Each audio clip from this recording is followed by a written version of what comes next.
Hello,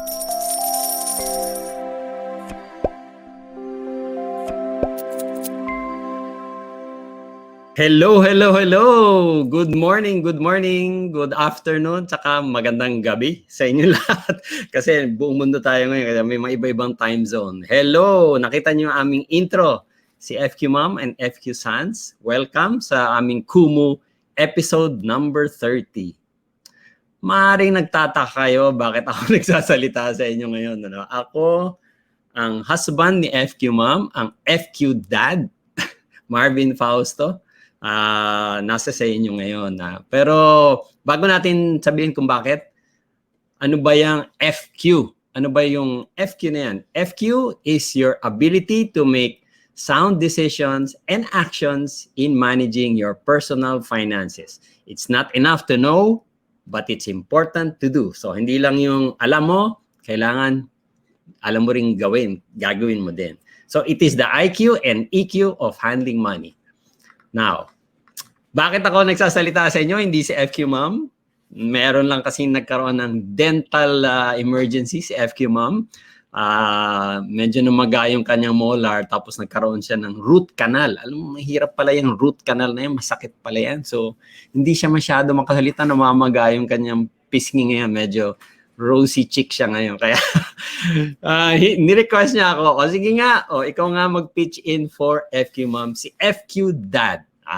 Okay. So, for the next hour, pag-uusapan natin, maganda ang ating pag-uusapan ngayon kasi it is about money pa rin. Money pa rin. Hindi nyo naman natatanong, I have been managing money for more than 30 years sa aking career. So, fund manager ako from late 80s hanggang recently, di ba? Now, I was the founding president of the Fund Managers Association of the Philippines. Tsaka I've been managing money managing the largest funds in BDO. Now I'm with COL. I'm the president of COL Investment Management. And I also help COL in when we launched the Fund Supermarket or COL Fund Source, where you can buy mutual funds easily and with more convenience. Diba? And ang maganda pag-uusapan natin ngayon kasi ang title ng ating pag-uusapan ngayon bakit ba ang hirap mag-invest, 'di ba? Bakit ba ang hirap mag-invest? So kaya hindi lang ako magsasalita niyan. I invited a colleague of mine sa aming COL kasi magaling siya dito magaling siya sa mga ganyan. Kaya so, gusto ko na siyang invite ang pangalan niya ay si Jed Velarde. Si Jed, ang COL Wealth Trainer, and he takes care of financial literacy programs of COL. And he is in charge of partnerships with schools, different organizations, and to promote financial literacy to everyone through the platform of COL. Kaya kita nyo naman, poging-pogi siya. Kaya iimbitahin natin siya ngayon para magkwentuhan tayo. Sabi ko sa kanya, magkukwentuhan lang tayo. We will tell the audience, bakit ba ang hirap mag-invest? So, without further ado, let's all welcome Mr. Jed Velarde. Come on, Jed. Come on. Hey, Hello. What's up, guys? Hello. Musta? What's up? Yes, marami tayo nanonood ngayon. More than 800 tayo ngayon. So, kamustahin mo sila? May umaga, tanghali, at saka gabi. Di ba? Oy, tamang-tama. Pinurmote ko na to sa mga kamag-anak ko. Nanonood sila ngayon. Ate, kuya, dito na po ako. Artista na po ako, ate. Nakikita to sa Facebook, sa Scene Zone, sa, di ba, sa, StreamYard, sa Kumu, di ba? Sige, Jed. Wow. Go ahead. Magbigay ka naman ng konting background. Paano ka ba nag-umpisa? Bigyan mo na ating background na ating mga nanonood. Mahilig talaga akong magsalita. I mean, nung bata pa ako, madaldal na talaga ako . So I love to be in front of people. So kaya noon pa, ang unang-una kong trabaho nasa sales . So imagine mo kung paano 'di ba? Yung sa sales kailangan dapat magsalita ka na magsalita . Tapos nalinya rin ako sa pagtuturo. So nagturo rin ako at gusto ko yung pagtuturo at pagte-training eventually. And eventually sabi ko, gusto ko may onting sense naman tong ginagawa ko. Kaya nalinya nga ngayon ako doon sa financial literacy advocacy natin. So parang may significance tong daldal ko kahit papaano. So ano ginagawa mo ngayon? Yung mga programs mo ngayon? Ako isang I am wearing many hats. Marami ako. Minsan sombrero ko, I'm in charge ng partnerships ng COL. So nakikipag-usap tayo sa mga grupo, kung saan mga professional organizations, kung saan, hey, gusto nyo bang mag-add value kami dun sa organisasyon nyo, kasi kami ang magtuturo sa inyo ng mga personal finance, at lalo na sa larangan ng investing and all of that. Tapos kasama rin dito yung advocacy ng chairman natin, si Edward Cayley, tungkol naman sa pagtuturo sa mga kabataan. So nagtatanim tayo, we're planting seeds. At doon sa pagtatanim natin, ang nakakatuwa dyan, umaani kahit paano, pero it's a long shot. As in, matagal, katulad di ba ng mga buto, it will take a while for it to actually grow. Pero I'm enjoying it kasi nakikita mo ngayon yung fruits along after several years. So yan ang ginagawa natin. Tapos tumatayo rin tayo na maraming bagay, nag-a-assist tayo sa mga tao.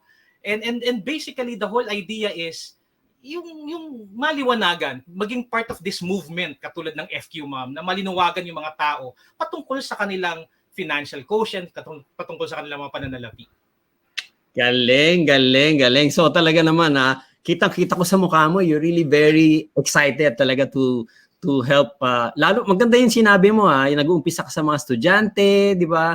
Many years ago, siguro ngayon nagtatrabaho na iba yan. So may mga natutunan sa mga lessons na tinuro mo, how to save, invest, di ba? And build wealth. Siguro yung mga iba dyan nagtatrabaho na at meron bigyan mo ako ng naging experience mo naman. Ikaw naman.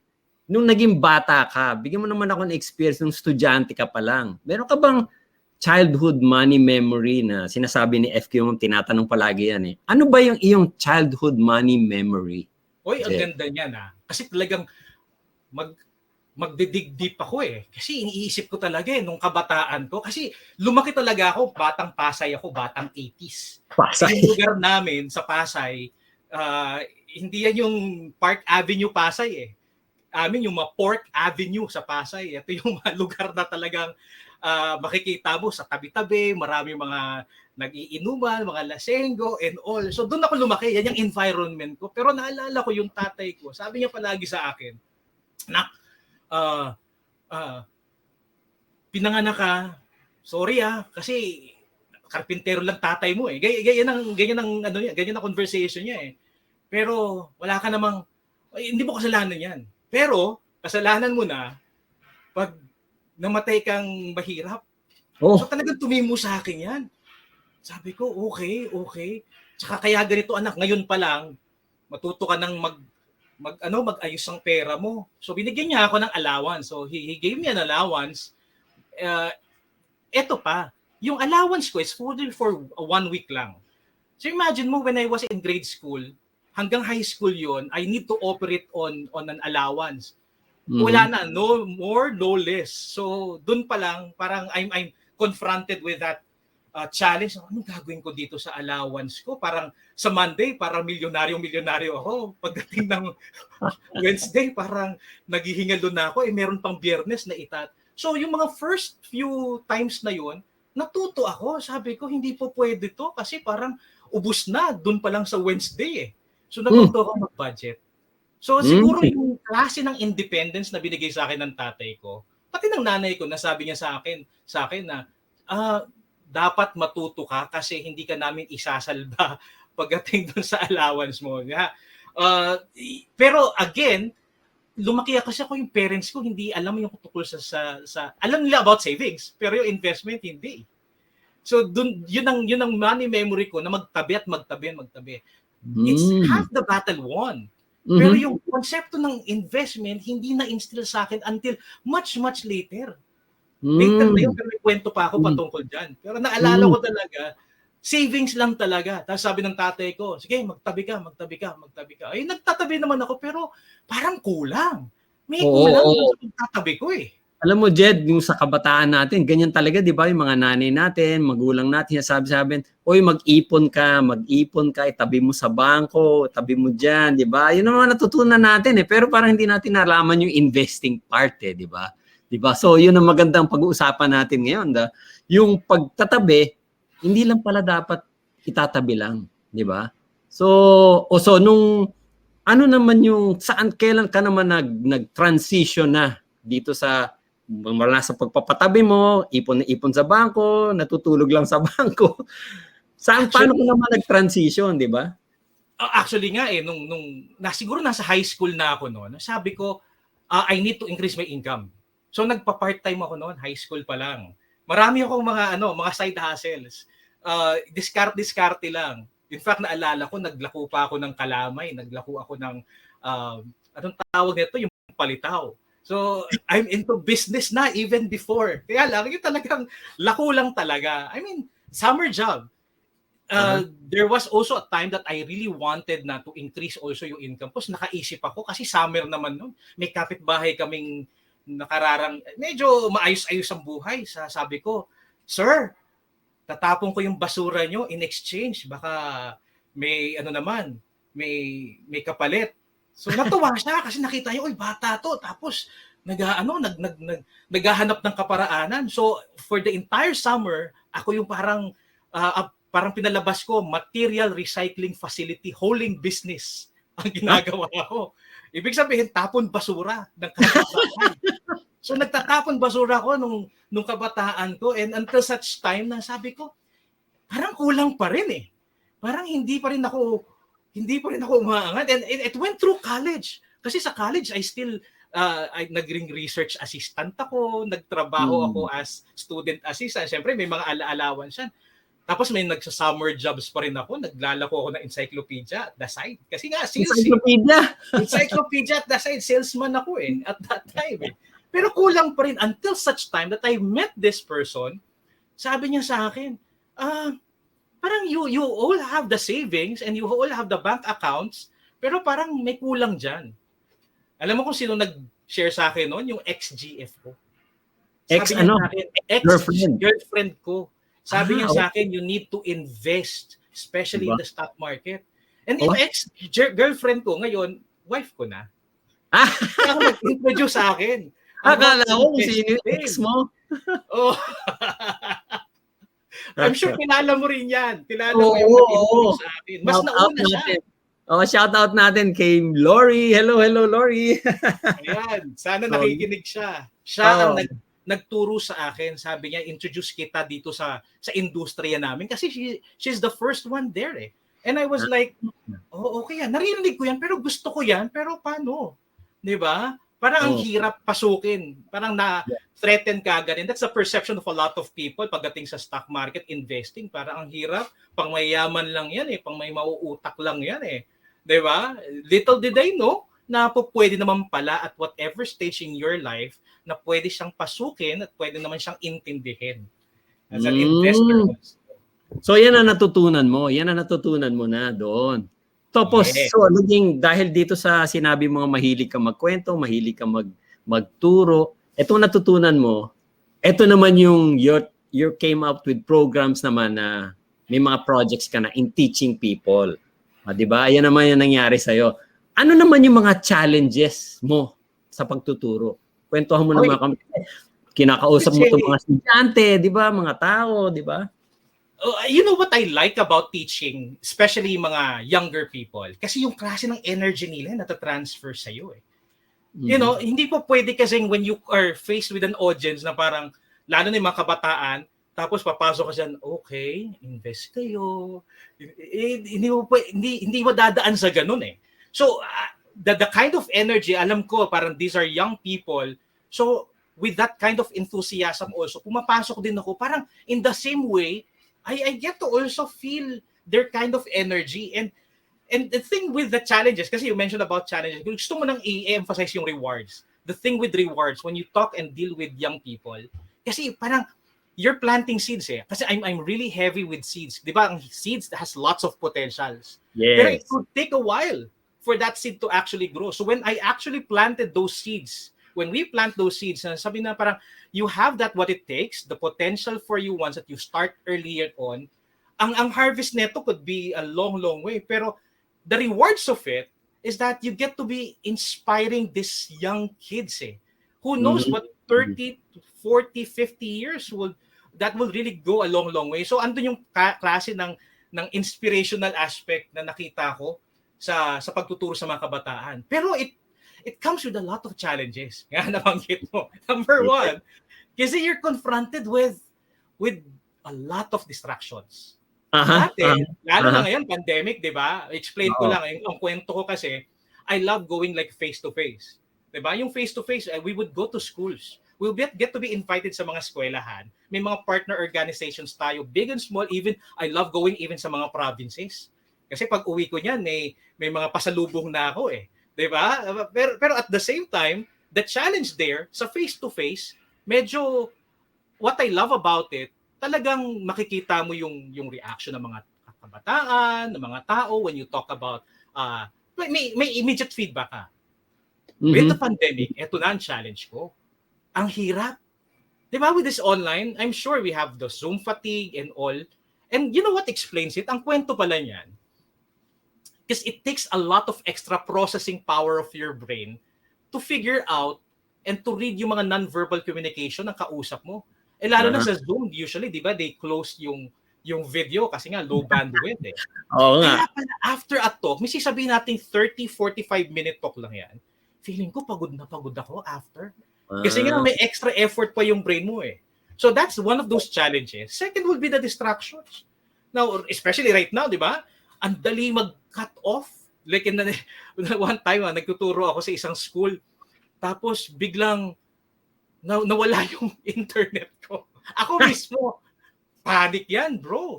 Panic ako. Sabi ko, tapos biglang, I keep on connecting. Parang wala. So parang grabing anxiety. Unlike, syempre, in the face-to-face, it won't really happen. And then once I got back, parang distracted na yung mga tao, yung mga kabataan. So you have a lot of those things in the mga challenges natin. And siguro ako, ito isa sa mga pet peeves ko siguro when it comes to the educators. Kasi kausap ko rin yung mga teachers eh. So sabi ng mga teachers, sir, tuturuan mo yung mga estudyante ko. Pero ma'am, kayo rin, sama kayo. Hindi, alam ko na yan eh. Pero sadly, hindi pa rin eh. What can educators do? Kaya nga, kung ano yung may tuturo nila, kung wala naman sila, you cannot teach something that you don't really know or you don't really have. Kaya nga, in partnership with Junior Achievement Philippines, it's an organization that has really widespread network with schools. We are actually, part of our program is to actually teach the educators. How do you educate the educators to make them really financially literate? And so that they themselves will have that kind of confidence to actually teach yung mga tao, yung mga kabataan. So that could be a challenge kasi doon pa lang sa umpisa, financially illiterate talaga ang karamihan sa ating mga educators. And that's really something that we really have to be confronted with. Pero lalo na ngayon, ang response naman ng gobyerno natin ay batas na. Diba? Financial literacy, it's now part of the curriculum. We're excited. We're working with DepEd and Shed. It's now being part of the curriculum. Kaya ang excitement dito, even yung mga kabataan, nagugulat ako, miski anak ko eh. Dad, I know about inflation. And she's in grade 5. I know about inflation. I know about the stock market. You know, mapapalad talaga yung mga kabataan who got to really be exposed earlier on. Kasi nga, mapalad sila kasi yung magulang nila is in the stock market already or into the finance. I cannot say the same thing eh. Kasi tatay ko, karpintero, nanay ko, housewife, di ba? Sabi niya sa akin, anak, pag may pera ka, tago mo. So lumaki tayo. Ako, specifically doon sa konsepto ng ganun eh. Di ba? Oo nga. Limited lang talaga rin I'm not blaming them. I mean, kasi yun naman talagang upbringing sa kanila. Pero now, wala nang excuse. There's no more excuse para sabi mo, hindi ko alam yan eh. Ang dami ng resources eh, available. Kaya, you know, at this point, I would often say, yung mga opportunities that we get to educate people, those are things that I really like doing. Talagang nakakapagpabata yan. Kaya hindi mo Yan ang akalain parang tama, bata. yan ang ginagawa natin ngayon. Pareho mo. Hindi tayo halatang ano lang, something. Pero teka muna, mga ngamusta muna tayo kasi agree si 168 sa'yo. Our teachers, educators themselves are not literate themselves. 168 AJM 888. Salamat sa comment mo. Kamustahin muna natin to sa mga marami tayong pumasok. Ay, ito nga pala, ito nagiging tradition namin. Pag lumalampas na tayo ng 1,000 viewers, sumasayaw tayo ngayon eh. Pag ganyan-ganyan. 1,000 viewers! Hello! Wow. Hello! Ilang viewers na nga pala tayo? Ha? Ilang Marami. viewers na tayo? Sabihin ko sa 1,077. 1,077. Oh, ayan, kailangan na sumayaw? Pwede na. Ganyan ka na. Diba? Pwede, kamustahin muna natin si thank you sa mga padala nyo mga hello. Si 16, si Chelay, Diane Rose Pandera, Erica, Shawi, Rodel, Laika, Natsi, yan, mga nagpapadala sa atin ng mga halo-halo, mga kuno-ano, di ba? Salamat sa inyo lahat, salamat sa inyo. So medyo nagmaganda yung kwentuhan natin ni Jed. So marami tayong mga experiences na maraming ituro sa kanila, di ba? Di ba, Jed? So napag-usapan mo na yung mga challenges ngayon, no? So mga taong mga kailangan magturo. So, let's go now to the meat. Di ba? Let's go now to the meat ng ating kwento ngayong araw na to. Kasi, di ba? So, marami na pinagdaanan ng mga tao.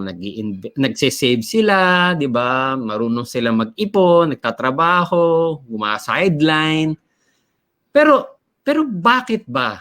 Ito na ating title. Bakit ba ang hirap mag-invest? Yan ang talagang mga problema ng tao. So, ipon na ipon, nandiyan lang sa bangko, pero ang hirap pa rin mag-invest. Ano ba yung pwede mo sa amin i-share, Jed, na reasons na bakit ba ang hirap mag-invest?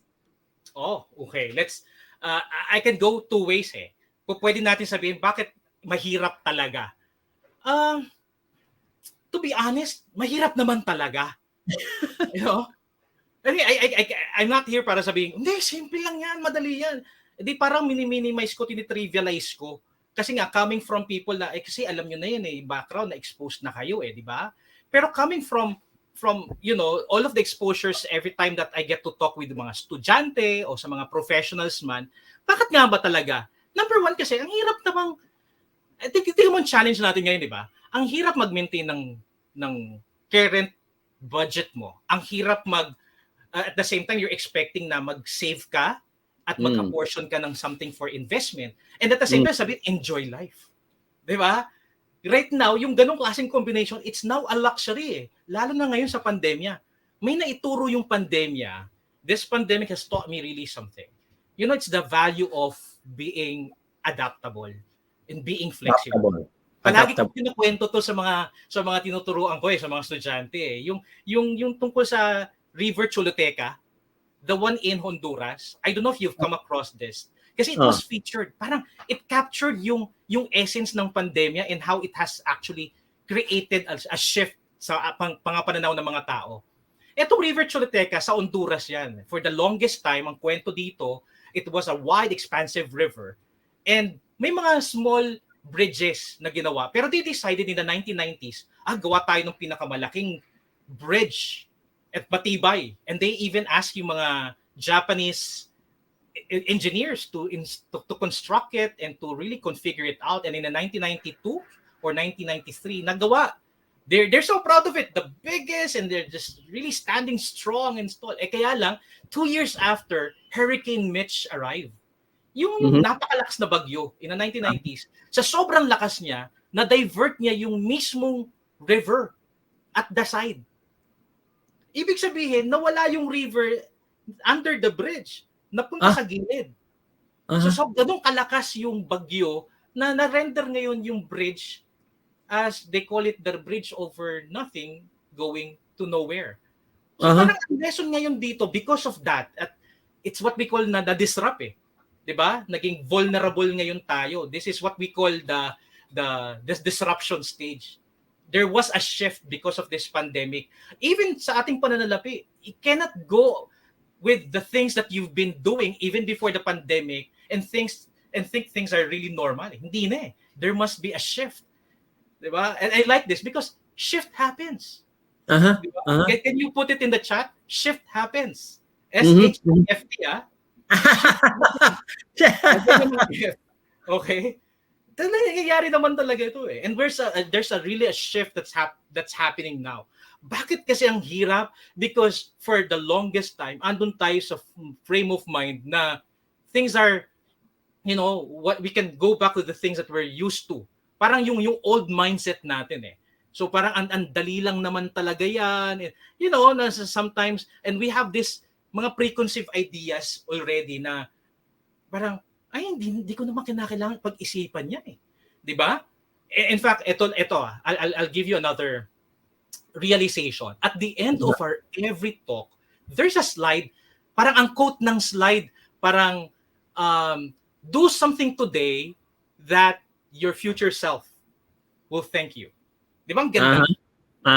It's Do quoted, something today. Kunin nga natin yung do something today. do something today that your future self will thank you.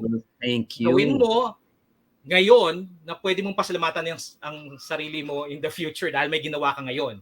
Ang ganda no, it's actually quoted from Sean Flannery. Yun ang palagi nating inaano eh. So, pero ang kwento neto, ganito. Ang hirap mag-sacrifice for your future self. Correct. Diba? Kasi parang, ang challenge kasi natin ngayon, bakit nga ba? Bakit palagi natin may panakot tayo eh? Mag-invest ka kasi pag may ganitong concept eh, di ba? Nananakot tayo eh. It's either be aspirational. Bakit mahirap mag-invest? Kasi nga people may not know, hindi sila professionals about it, pero dapat gawin mo. Ganun tayo, we're not providing the actual know-how. Yung just-in-time education. No? Familiar ba yun? Yung just-in-time education by Miss Rose. So, kung titingnan mo, I always wanted yung mga mga umaattend ng mga webinars ko to think about their future. Ang problema, ayon sa pag-aaral na encounter ko to eh. According to a study, people may not put a face into their future self eh. Stranger sa kanila yung future self eh. Anong future ang pinagsasabi mo? I'm a millennial, I'm a Gen Z, I'm enjoying life, and your future self, stranger sa akin yun eh. I would really rather go with what I have right now. I mean, ang hirap ma-achieve yung malayo pa yun eh. Hindi malayo exactly. Ba't ko iisipin yan, di ba? Our brains actually they really don't care about our future selves. Eh. And for our younger person, that future self is a stranger. Yeah. And that's why a challenge there is may mga apps, according to this study, may mga apps daw na, di ba may parang makikita mo yung sarili mo na napapatanda ka, napapaputi, nagkakaroon ka ng... Parang alam ko yun. Oldify ba tawag? Oldify? Oldify ka. That helps for you to actually imagine yourself growing old. And you don't want that old self of yours. At least may mental picture ka ng old self going through life. Do you want this person, di ba, suffering for the next 10, 20, 30 years? So at least that really reframes your perspective patungkol sa desire for you to actually start something and invest. Yes. Alam mo, masingit ko lang kasi Jed, sinabi mo yung oldify na yan eh. Alam mo, kung gusto nila pang matutunan yan, syempre meron tayong libro ni FQMom dito. Diba? Meron din ako yan. Meron ka rin ba yan? Oy, maraming salamat for pagtangkilik. So, nandito yung mga reasons at saka yung mga behavioral biases natin ng kung bakit ba ang hirap mag-invest. So, talaga naman kumuha kayo dito, why financial education alone does not work. Kasi marami tayong mga biases na Isa nga dyan, yung bias ba na gusto na kagad ngayon, di ba? Medyo direct, ilabas mo nga yung natin, meron akong nilabas dyan na gusto nila now na. Gusto, di ba? Sa mga nangyayari, di ba? Mabilis kayong maglabas ng so may tinatawag nila doon na present bias kasi gusto mo na bilhin yung may sale. Sayang hanggang 30 days na lang or mawawala yung sale pag hindi mo bilhin ngayon. So I think yung generation na sinasabi mo sa atin ngayon, Jed, is that gusto na nila now na. Gusto nila kagad. Parang hindi nila makita kasi yung future eh. Kaya hindi sila nag-i-invest, di ba? Alam naman natin, when you plant the seeds, it takes a while before it to come out, to grow, to bear fruit. So, pero, yun ang one of the reasons, di ba? Yung one of the reasons kung bakit nahirap mag-invest. Yung tinatawag nila present bias, di ba? And you cannot blame perhaps kasi lumaki tayo in an instant eh.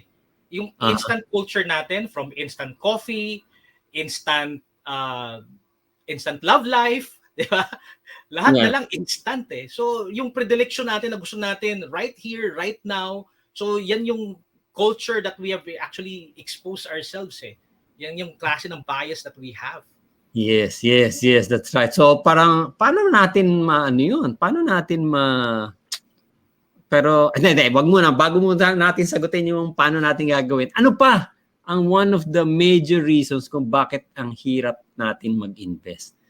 So isa 'yon yung sinabi mo na gusto nilang gastusin na kagad ngayon, 'di ba? Yung pera na kinita nila, gagastusin nila kasi para sa kanila 'yan eh. So meron matagal pa yung old self ko eh, di ba? Ano pang medyo major reason bakit mahirap mag-invest? Meron sinabi dito si Andales, may sinabi dito si 168 dahil yung mga forms daw, mahirap daw i-fill up, may AMLA, may mga kung ano pang mga, may nagsabi na sino ba to?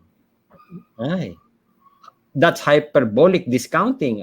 Okay, alam niya yun nasa libro yun, di ba? So, yan, yung mga ganyan. So, ano pang bang reasons kung bakit?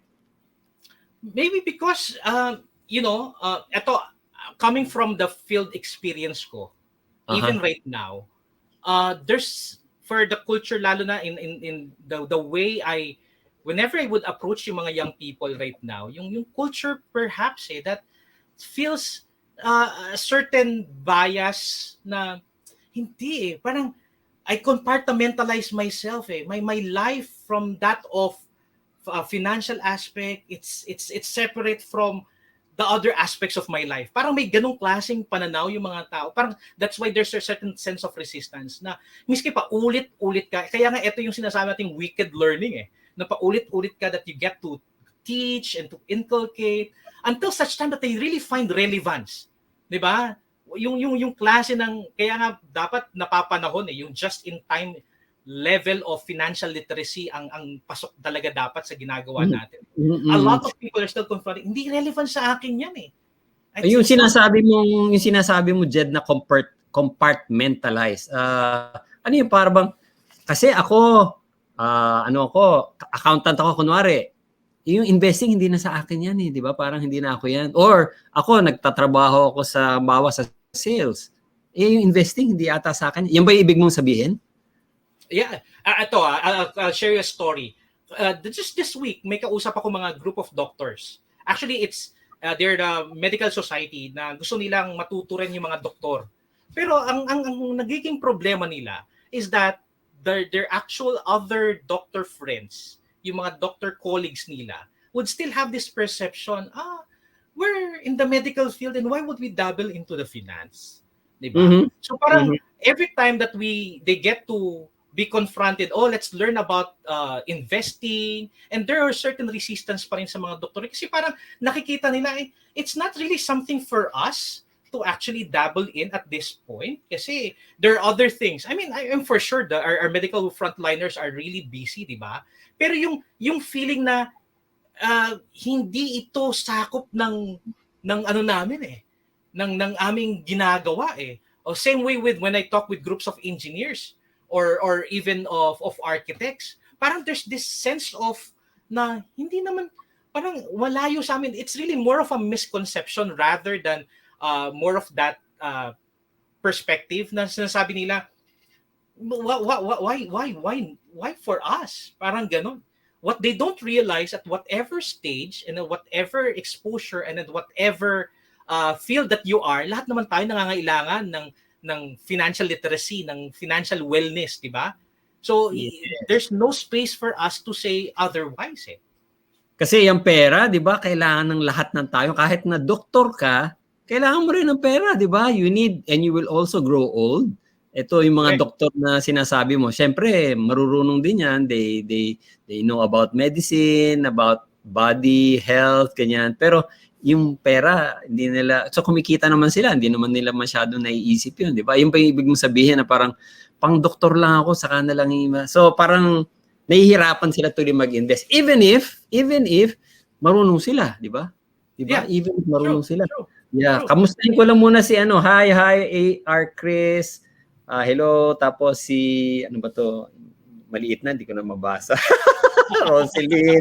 Roseline, sige, hello, nagbibigay sila ng mga halo-halo. 1,230 na tayo ngayon. Maraming tututunan sa kwentuhan natin ngayon, Jed. So, di ba? Sige, pagpatuloy natin kwento natin. So, ang katanungan ko sa iyo, ano pa yung, may idadagdag din ako dun sa, meron pa ba ibang naisip kung bakit mahirap mag-invest? So, meron ka nang sinabing, kanina na now na mahilig, gusto na, hindi nila makita yung old self nila. Pangalawa, yung parang meron nagko-compartmentalize sila, yung inaano nila yung sarili nila, para dito lang ako hindi ako pang-invest di ba? Pero ka ba bang naisip na isa pa ang reason kung bakit hindi mahirap mag-invest? Siguro may mga barriers to entry din kasi nabanggit nga kanina, 'di ba, yung how complicated the forms are. Sometimes people would use that as, you know, as a legitimate excuse rin naman na ang daming iisipin and all. Yung concept na walang tutulong sa akin to handhold me. And that's really something na you need to be part of, diba? There's this perception that I need to be part of a community that would really help me pursue the same goal and passion. And the mere fact that I'm with fellow people that I could relate with at kasasamahan nila ako to go through this journey. Malaking bagay yun Tama. So having a community that would really help you really matters a lot. Yeah. So sumali ka ng community para matuto ka, 'di ba? Pero pag nag-invest community can really be a start, right? Right. Pero pag nag-invest sila, Jed, 'di ba? Hindi ba nakakatakot daw rin yung investing na 'yan? 'Di ba? Pwede ka ring malugi diyan 'di ba? 'Di ba is that one of the reasons na pag nag-i-invest ka, parang nakakatakot din? Is that one of the reasons ba't nahihirapan sila? Yeah, siguro it boils down din dun sa, again, the preconceived idea na yung fear, yung bias na matalo, 'di ba? Ayun. Yung bias na matalo. Parang ito takot malugi. Yung tinatawag nilang loss aversion. Oo, maganda ikwento yan kasi yung loss aversion nasa libro din ni FQMom yan kasi takot malugi sa investing. So yun nandun sa kaliwa, kita mo pag nalugi ka, parang sama-sama talaga ng loob mo. Pero for the same amount of, kunyari, ganyan, yung nasa kanan na medyo nakangiti siya. Kasi di ba pag nag-invest ka, pwede kang kumita, pwede kang malugi. Pero dahil sa loss aversion, yung mga tao, yung feeling nila, parang mas mabigat pagka nalulugi. Kunyari, kumita ka na 1,000. So nakangiti ka, nasa kanan 1,000. Pero pag nalugi ka ng 1,000, parang 2,000. Parang sakit. Ang sakit no? Sakit. Parang masakit, di ba? So, kaya natatakot sila. Takot sila mag-invest dahil nalulugi, di ba? Yan ba mga experience mo na sa mga tinuturuan mo? Actually, I would, katulad nung isang araw, may kausap ako. Sabi niya, estudyante, sir, nag-invest ako kaya lang ngayon hindi na O sabi ko, wow, wait, what happened? Lugi ako So, and that experience actually nag-lead sa kanya na to conclude therefore na hindi para sa akin ang investing. 'Di ba? What he missed really there is anong ginawa? What did you do and what have you actually learned from that experience? So yung feeling na parang I got burned and tapos after that ayoko na. 'Di ba? And that's really a sad plight for a lot.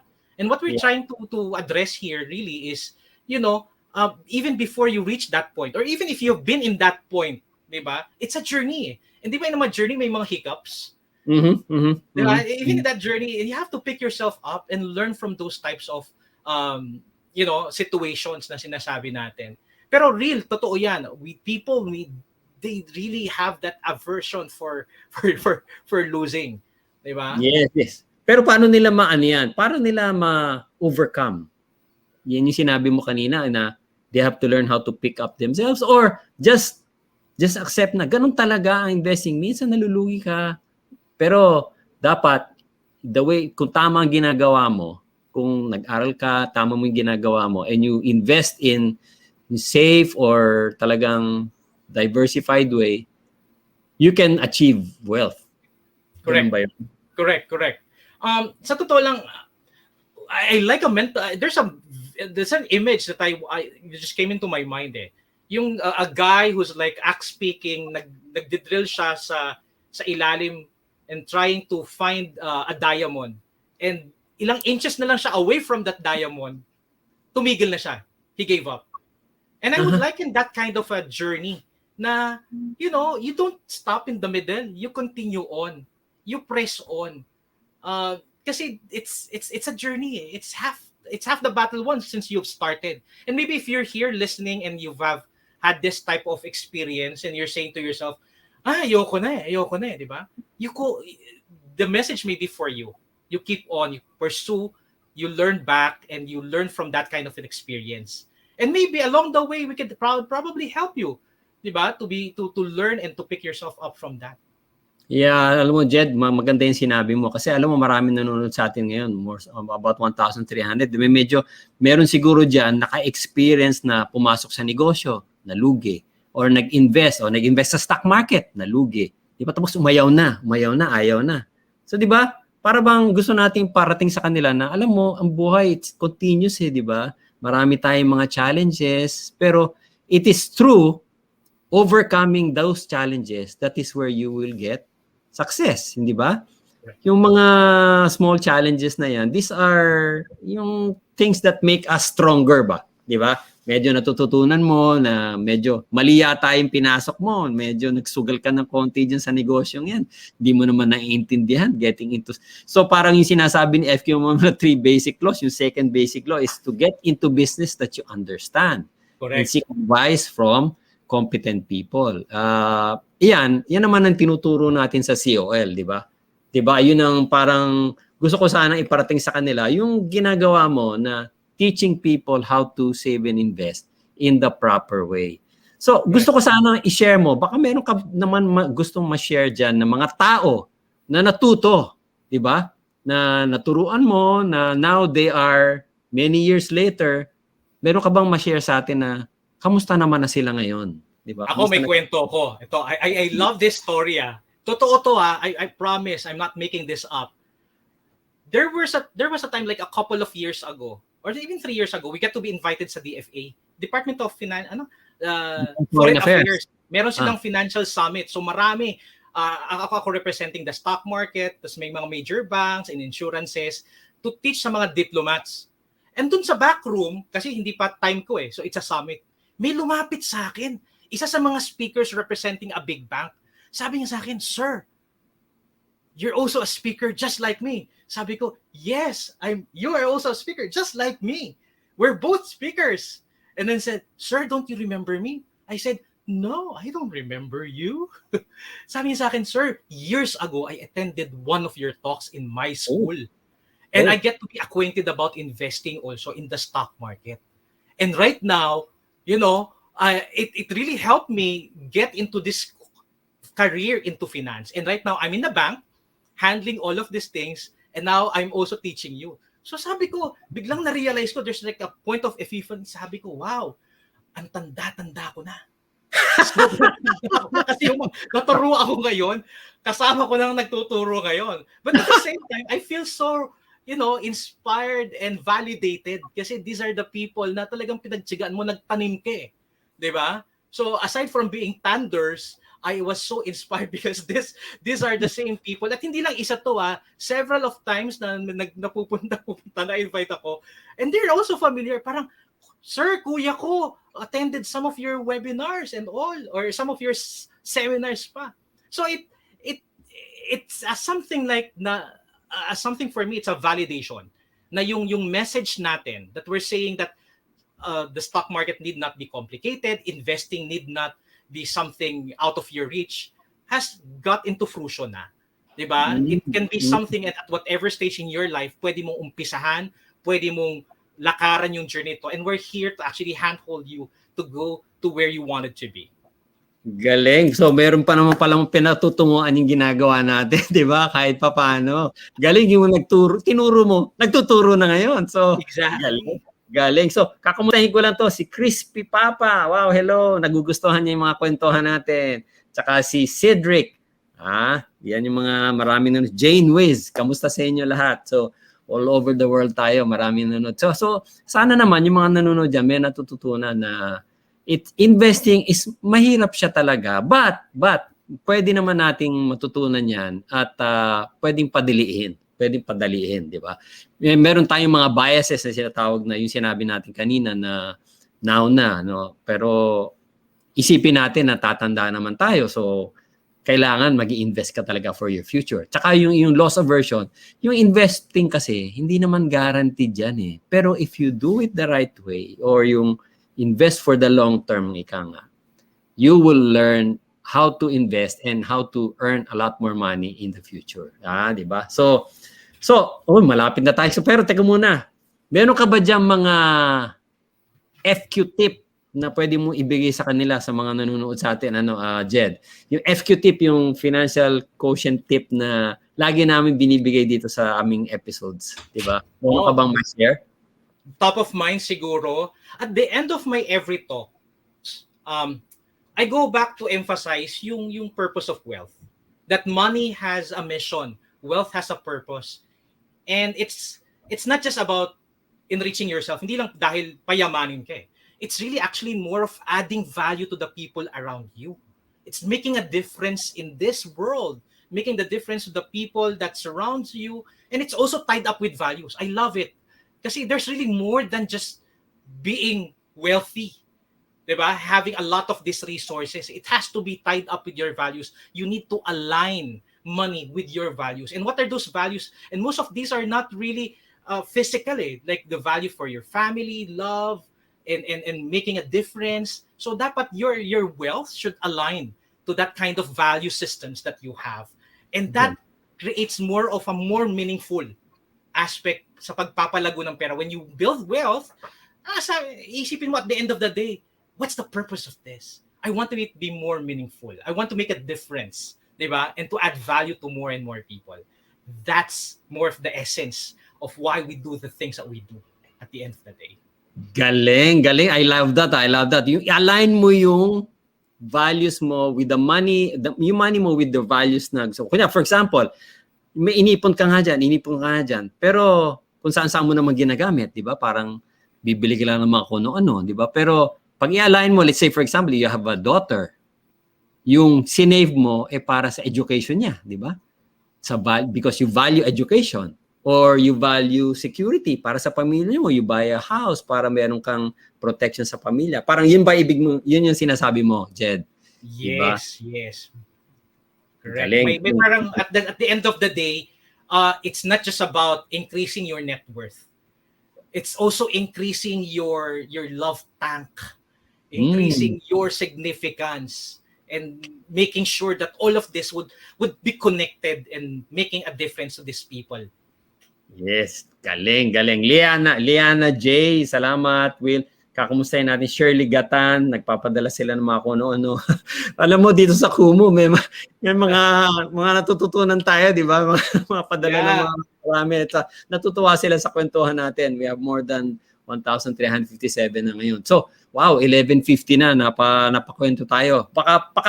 So, ito na pag-usapan natin. Bakit ba mahirap mag-invest? So, paano ba nila mapapadali? Baka meron tayong gustong sabihin sa kanila, Jed, now you're with COL, we're COL, baka meron tayong mga programs na gustong i-share sa kanila na pwede nilang puntahan or pwede nilang gawin in the comforts of their home, di ba? Paano ba ang pwede natin gawin dyan, Jed? Number one, if you're listening right now, congratulations because this is the first stop.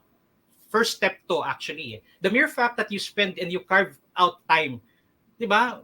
You could be anywhere else eh. Ang dami po pwedeng gawin, ang dami po pwedeng puntahan, panoorin, pero you're here. Congratulations. Diba? Kasi this is something that you are actually investing into your learning. Pangalawa, COL is really very heavy in terms of advocacy and education and empowering people when it comes to their investments. Meron tayong upcoming na learning event. It's actually free about global investing.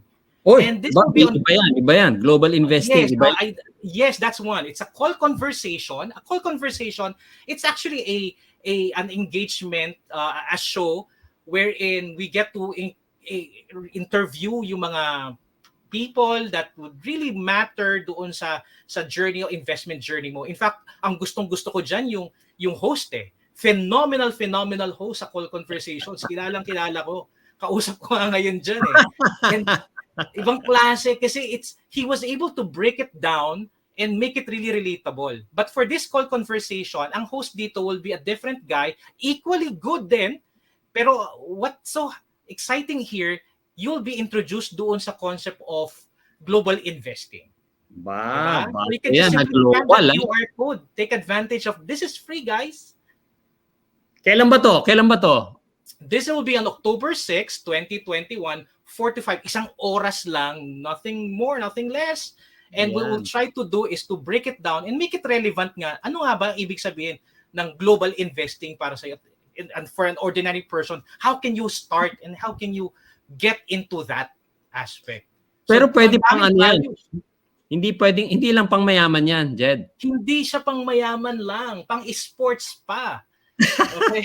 Pang 80s diba? yun. Galing. Sige, malapit na yan. So, napag-usapan na natin call conversation. So, gusto ko lang talaga i-share sa kanila na we've been doing this for about a few months na nakakatuwa kasi yung call conversations, we are talking to the big shots, di ba? Yung mga people behind the companies and the things that nakikita nyo. Ay, i-share ko nga sa kanila just this Monday, yung katatapos lang namin, kinausap natin yung Jollibee. Di ba? Yes. Si Jollibee, di ba? Sino kinausap natin doon? Kinausap natin yung presidente ng Jollibee. Pakitaan nyo nga yun na meron akong picture dyan na kinausap namin yung presidente ng Jollibee, si Ato Tanmantiong, at saka yung CFO ng Jollibee rin, si Ismael Baisa. So, itong call conversations, what we do here is that we talk to these people, libre. Tapos nadidinig nila yung kwentuhan and they can ask questions, di ba? They can send in their questions and will try to answer them. At ang naging kwentuhan namin sa Jollibee, hindi na lang pala Jollibee is pang Pinoy na lang. Meron, na sila, global na sila. Marami na silang Jollibee stores sa abroad, sa Milan, sa Spain. At saka, marami na rin silang ibang mga stores na pinasukan nila sa China, na iba-ibang brands na Smash Burger, meron din sa US, meron din Coffee Bean and Tea Leaf, tsaka yung Tim Ho Wan, tsaka yung mga ganyan. Hindi lang Jollibee lang food sila ngayon. Ano na sila? Global food conglomerate. So ganyan ang mga napapag-usapan natin. Now, kung gusto nila ma-invite, pwede natin ipakita itong Bitly. Basta mag-register lang sila dito sa Call Conversations, bit.ly/call conversations events. Mag-register lang sila and they will be invited and they will be given the link and they can watch and they can send in their questions, di ba? Maganda yan. Kasi marami tayong susunod. Sa October 6, meron tayong kausap natin isang global investor, di ba? Para paano ba yung global investing na yan? At paano ba namin magagawa? Kagandahan sa call conversation na be-break down into simple terms na maiintindihan at hindi nakaka-intimidate sa mga tao. So, yun ang gustong-gusto ko dyan eh. And I've seen the host there, none other than the host right now. Talagang, kasi I've seen several of the call conversations. Yun ang kagandahan dito na ano ba to? Paano to sa common tao? Anong relevance nito? And you won't get wrong doon by watching it, it's really that would really add value, yung hindi sayang yung 60 minutes ng time mo. Kasi at the end of the day, you would know how this would really affect me in terms of my finances as well. Yes. So, ang balak pa natin dyan, ilalabas natin dyan yung mga bago, kagaya ng mga IPO, di ba? Kung gusto mong makinig sa IPO, kagaya ng mga REITs na pinag-usapan natin previously, yung mga Mega World REIT, PhilInvest REITs, ano ba yung mga yon. So we were talking to the presidents, di ba? Tsaka sa mga CFO nila. And then they can do it one-on-one. Nakikita nila. On October 5th, so October 6 tayo susunod, di ba? Tapos October 15, meron pang bagong IPO na dadating. Pero hindi pa natin pwedeng sabihin, kaya lang malalaman nila yon. Sana mag-register sila sa Bitly. Merong IPO na bago na sa October 15 natin pag-uusapan yan, di ba? So yun, dami natin pag-uusapan sa call conversation. So, eto pa. 11:56 na, konti na lang ang panahon natin. Baka meron kang gustong last words na sabihin. Bakit mahirap mag-invest at paano natin mapapadali? Jed? Siguro the burden to invest rests on you eh. 'Di ba? You're still accountable to yourself. So ang kagandahan yan, if a person is really, in control of your money, you're also in a sense being in control of your life. So yung kasi ng financial independence that we have starts with small steps. Ito mga baby steps na to. Okay? And if you really want us also, by the way, you can invite us to your schools, to your organizations, and to your companies, and to your family. Just drop us, go to CO Financial Facebook page, like us in Facebook, follow us in Twitter, check us out in YouTube, or just email us helpdesk@colfinancial.com. We'll really love to add value to you and handhold you into that investment journey. Ayun. So, iimbitahin ka for them through our Facebook page, sa colfinancial.com, di ba? And then, we can arrange something para sa mga schools. These are free, by the way. This is free. So, tuturuan mo silang mag-invest. Tuturuan mo silang how to save and invest. Ayun. Nadinig nyo na kay Jed. Galing. Nako, maraming salamat, Jed. Maubos na ang panahon natin. I really like to thank you for gracing this occasion and talk about the things that are very important to people's lives, especially sa mga nanonood sa atin ngayon. Na kahit pa paano, sana may natutunan sila na investing is not just for the rich or for the experience, di ba? Hindi ka kailangan maging mayaman o maging experience ka. Investing is really for everyone, di ba? Kasi everyone deserves to have a better life, di ba? Everyone needs money, everyone tatanda. So, kailangan matuto tayong mag-save at matuto rin tayong mag-invest.